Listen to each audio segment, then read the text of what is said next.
حضرت جنید بغدادی رحمۃ اللہ علیہ کا ایک مرید کئی برسوں سے آپ کی خدمت میں مصروف رہا۔ ایک دن آپ رحمۃ اللہ علیہ اپنے اس مرید کے ساتھ جنگل میں جا رہے تھے۔ اتفاق سے اس روز سخت گرمی پڑ رہی تھی۔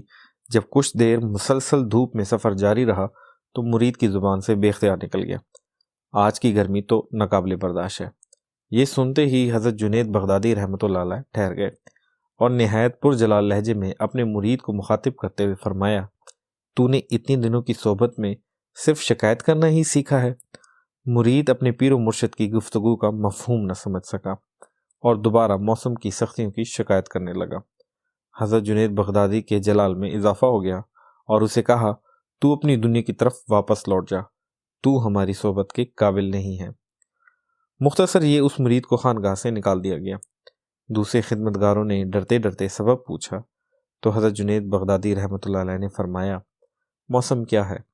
دوسرے الفاظ میں حکم خداوندی ہے۔ ماہ و نجوم اپنی مرضی سے طلوع و غروب نہیں ہوتے۔ سورج میں یہ طاقت نہیں کہ وہ اپنے ارادے سے زیادہ آگ برسائے۔ جب کوئی بندہ سردی یا گرمی کی شکایت کرتا ہے تو اس کا ایک ہی مطلب ہے، وہ اپنے خالق کے فیصلوں پہ راضی برضا نہیں ہے۔ اس لیے ہم ایسے شخص کو عزیز نہیں رکھتے اور وہ ہماری صحبت کے قابل نہیں ہے۔